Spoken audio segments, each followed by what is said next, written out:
హల్లెలూయా యేసు ప్రభున్ ఎల్లరూ స్తుతించుడి. 4వ వచనాన్ని మనము చదువుతాం.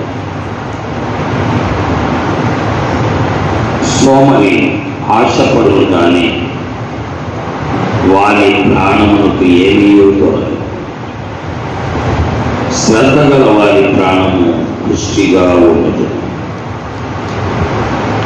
దేవుడు ఈ లేఖన భాగమును దీవించుగా. దేవుని వాక్యములో ఇద్దరు వ్యక్తులను మనము చూస్తున్నాం. 13వ అధ్యాయము 4వ వచనం సామెతల గ్రంథములో ఇద్దరు వ్యక్తులను మనం చూస్తున్నాం. మొదటివాడు సోమరుడు, రెండవవాడు శ్రద్ధగా. ఇద్దరు వ్యక్తుల్ని వాక్యములో మనం గమనిస్తాం. వీళ్ళ సోమరుడు వారి జీవితంలో పొందే మరి నిరాశ, శ్రద్ధ గలవాడు వారి జీవితంలో పొందే తృప్తి. ఇవి దేవుని వాక్యములో మనం చూస్తున్నాం. సోమరి ఆశపడదు కానీ వారి ప్రాణములకు ఏమీ ఉండదు. కాబట్టి సోమరితనం అనేది మనం పొందాలనుకున్నది పొందలేము. సోమరితనము అనేది ఏం చేస్తుందంటే మనం ఏమి పొందాలనుకున్నామో అది పొందలేము. ఈ దినం మనం ఒక పని చేయాలనుకున్నాం అనుకోండి, మన సోమరితనము, మన అలక్ష్యత, మన నిర్లక్ష్యత మనం ఆ పని చేయకుండా ఆగిపోతుంది. కాబట్టి సోమరివాడు ఏమీ లాభం పొందలేదు, నిరాశను వెళ్తుంది. అందుకే సోమరివానికి క్రమశిక్షణ కూడా ఉండదు. దినానికి దేవుడు 24 గంటల సమయం ఇస్తాడు.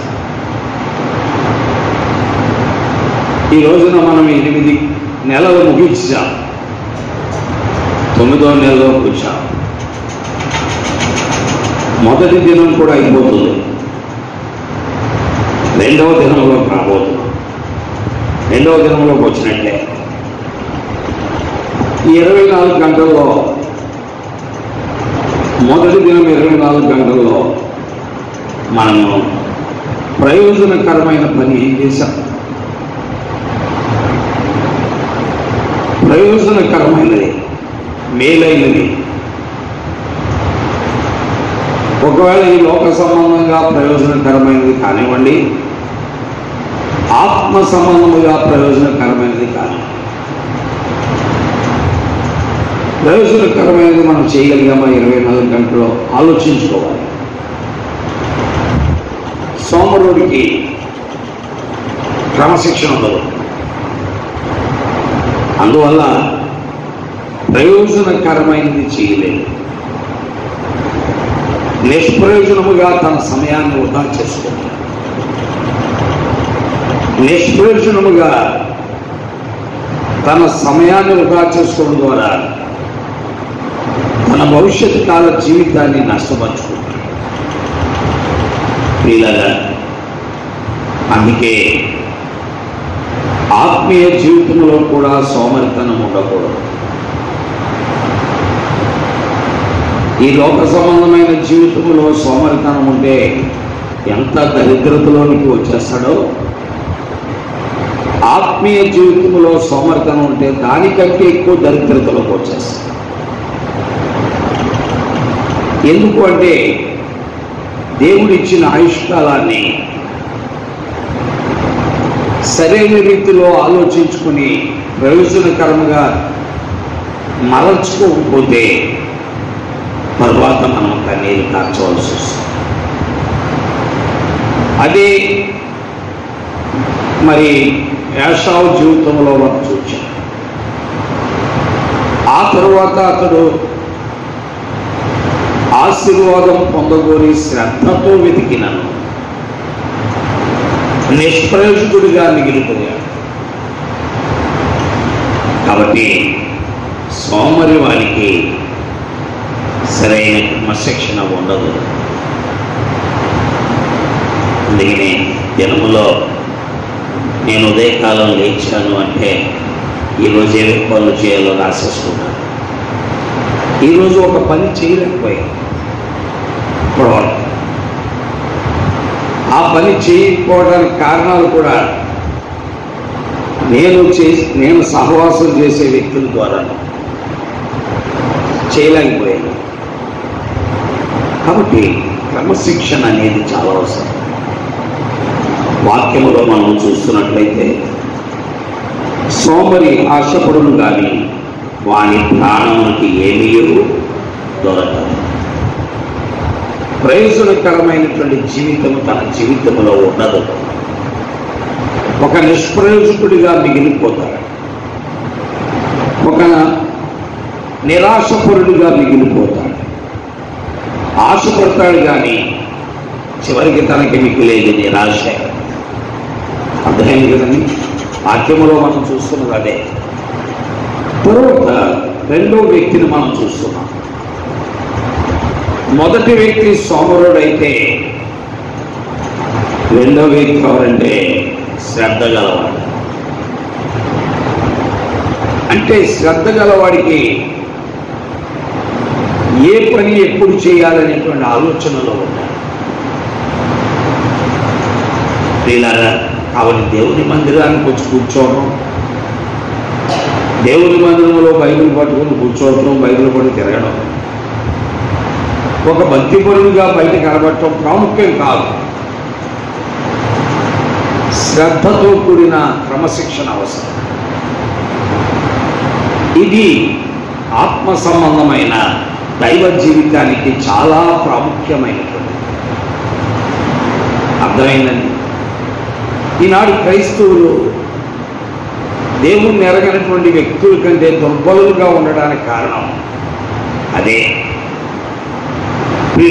అయితే వాక్యంలో మనం చూస్తున్నాం, నిజంగా శ్రద్ధ గల వారి ప్రాణం ఎలా ఉంటుందంట?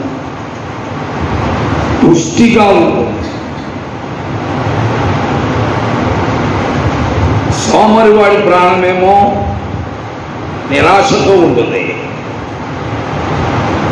శ్రద్ధ గలవాడి ప్రాణం ఎలా ఉంటుందండి? పుష్టితో. అంటే ఏంటనమాట? ఏం భయం? భయపడ్డారు.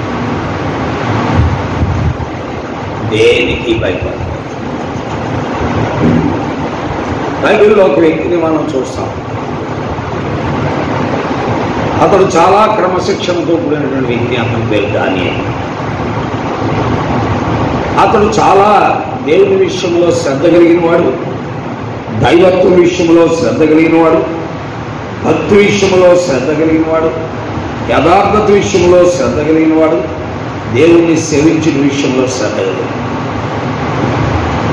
అలాంటి వ్యక్తిని సింహపురంలో వేసేస్తారని వర్తమానం వచ్చింది. సింహపురంలో వేసేస్తాను వర్తమానం వస్తే ఎలా ఉంటుంది చెప్పండి? మంచిది. సింహపురంలో వేస్తున్నారా రేపు నిన్నంటే ఎలా ఉంటుంది? మనిషి మామూలుగా పుష్టిగా ఉన్నట్టుగా ఉన్నాడు, కాముగా. చాలా కాముగా ఉన్నాడు. భయపడట్లా, ఆందోళన పడట్లా, కలవరపడట్లా, అటు ఇటు చూడట్లా. అరే ఏం జరుగుతుందో ఏంటో, ఎవరైనా ఈ విషయంలో నా పక్షంగా పూచి వహిస్తే బాగున్నాను అనుకోవట్లా. ఎందుకంటే అతని మనస్సంతా దేవుడిపైనే ఉంది. అంటే శ్రద్ధ గలవాడి క్రమశిక్షణతో దేవుని యందు భక్తి చేస్తాడు. అలాంటి భక్తి చేసేవాడి ప్రాణం ఎలా ఉంటుందంటే నిశ్చింతగా ఉంటుంది. ఎలా ఉంటుంది? నిశ్చింతగా ఉంటుంది. కాబట్టి ప్రియులారా, వాక్యం వింటున్న వారు మన జీవితాల్లో, మన బ్రతుకులలో మనం సోమరులుగా, నిష్ప్రయోజకులుగా, నిరాశ కలిగిన వారిగా మిగిలిపోతున్నామా, లేక శ్రద్ధ గల వారిగా సంతోషంగా ఉంటున్నామా? పిల్లల ఇటీవల కిరణ్ దగ్గరలో భార్యాభర్తలు ఇద్దరు నేను వెళ్తుంటే రోడ్డు మీదకి వచ్చి చేతులు జోడించి నమస్కారం పెట్టి, అయ్యగారు చాలా వందనాలండి, దేవుడు గొప్ప మేలు చేశాడు మాకు, మీకు ఈ సంతోషకరమైన విషయం చెప్పాలని ఎంత ఆశపడుతున్నాను. ఏంటమ్మా అన్న, మా అబ్బాయి 81.5 మార్కులు వచ్చాయండి. అతడు డిఎస్సిలో హై స్కూల్ మాస్టర్గా సెలెక్ట్ అయ్యాడు. వాళ్ళ నాన్న సామాన్యుడు, వాళ్ళమ్మ సామాన్యుడు. వాళ్ళు ప్రభు నమ్మలేక, కాకపోతే పాస్టర్ గారంటే గౌరవం, ఆయన దైవజనుడు, మనం ఆయన గౌరవించాలి, ఇలాంటి భక్తి మర్యాదలు వారు. అందుకే ఆ సహోదరి రోడ్డు మీద ఎక్కడ కనపడినా చేతులు జోడించిన అవసరాలు. ఒకసారి ఏదో పుట్టుకాడికి వెళ్తే పాస్టర్ గారు వందనాలంటున్నాను, నాకు అర్థం కాలేదు. మామూలు మా చర్చకు చూడలే పెడతలేదు అనిపించింది. అలాగే అతని భర్త, ఆమె భర్త కూడా అలాగే నేను అన్నానమ్మా చాలా సంతోషం, అద్భుతం. ఎందుకంటే విద్యానగర్లో ఎవరికి రాలి, కిరణ్ దెబ్బలో మా వాళ్ళు కూడా చాలామంది రాశారు, ఎవరికి రాలి.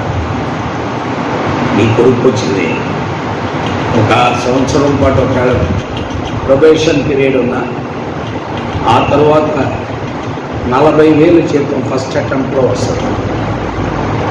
ఒక 3 సంవత్సరాల్లో ₹1,00,000 ఒక 4-5 సంవత్సరాలు. ఇది దేవుడు చేసిన అద్భుతం. చాలా సంతోషం. కారు అదే వాళ్ళ ఇంటి మీదకి వెళ్తుంటే ఆ రాత్రి వాళ్ళతో మాట్లాడారు. పిల్లరా, అంటే దీనికి కారణం ఏంటి? శ్రద్ధ. మా నాన్నగారు సామాన్యుడు, సామాన్యమైన పనులు చేస్తున్నాడు, చదివిస్తున్నాడు. మా అమ్మ సామాన్యురాలు, సామాన్యమైనగా నన్ను పోషిస్తుంది. నాకు ఇంకా తమ్ముడు ఉన్నాడు, చెల్లుంది, అక్కది, బాధ్యతలు ఉన్నాయి. శ్రద్ధ గలవారి ప్రాణం ఎలా ఉంటుందని దృష్టిగా సంపాదించాలి. అద్భుతం. మళ్ళీ మంది అయ్యా ప్రార్థన చేయండి, మీ ప్రార్థనలో మా చిన్న అబ్బాయిని జ్ఞాపకం చేస్తున్నాను, వాడిని హైదరాబాద్లో పెట్టి సివిల్స్కి చదివిస్తున్నానంట. ఆ సంబంధం హైదరాబాద్లో పెట్టి సివిల్స్కి చదివిస్తున్నాడు. అన్నకు ఉద్యోగం వచ్చేసింది కాబట్టి ఇక వాడే చదివించేస్తాడు. అనుమానం లేదు నాకు. వాడికి కావాలయ్యా, మీ దీవెనలు నాకు కావాలయ్యా. ఇలా కాబట్టి ఈ లోకంలో శ్రద్ధ గలవాడు పైకి వచ్చేస్తున్నాడు, సోమరోడు దిగజారి. వాడికి ఏమీ దొరకట్లా, వాడి జీవితం నిరాశతో ఉంటుంది. శ్రద్ధతో ఉన్న వారి జీవితం నాకు అయిపోతుంది, పైకి వచ్చేస్తుంది. కాబట్టి వాక్యం వింటున్న మన జీవితంలో ఈ సాయంకాలం లేక ఉదయకాలం దేవుని సన్నిధిలో మన జీవితాలు మనం ఆలోచించుకోవాలి. దేవుని ఎడల మనం ఎంత శ్రద్ధతో, దేవుణ్ణి వెంబడించే మనం సామర్థ్యంతో వెంబడిస్తున్నామా, అలక్ష్యతతో వెంబడిస్తున్నాం? దేవుణ్ణి వెంబడించే మనం శ్రద్ధతో వెంబడిస్తున్నాం. దాన్ని బట్టే నీ కొరకే దేవుడు సిద్ధపరిచిన ఆశీర్వాదాలు ఉంటాయి. గమనించి ఏకీభవితం, ప్రభువు సహాయం చేస్తాడు. దేవుడి మాటలు మన మధ్యలో దీవించి ఆశీర్వదించును గాక. ఆమేన్. ప్రార్థిస్తాం. గనులేని తండ్రి, పరిశుద్ధుడైన నమ్మకమైన మా దేవ, స్తోత్రాలు, వందనాలు, కృతజ్ఞతలు. నీ లేఖనములో సామెతల గ్రంథం 13:4 అద్భుతమైన సత్యాలు పొందుపరిచి ఇది చదివేవాడు, దీన్ని వినేవాడు, ఈ మాటలు కైకొనేవాడు నిజంగా గొప్పగా కీలించాడు. ఇది చదువుతూ వింటూ కూడా దీని విషయమై ఆలోచించి కైకొనని వాడికి నిరాశే మిగులుతుందండి. సహాయం చేయండి. విన్న బిడ్డలందరూ మేలు పొందుతూ యేసు నామములో ప్రార్థిస్తున్నాం తండ్రి. ఆమేన్. దేవుని స్తుతించుడి, హృదయమును వెలిగించిన యేసుని స్తుతించుడి.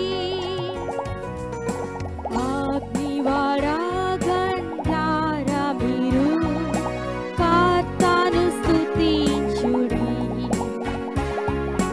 హృదయ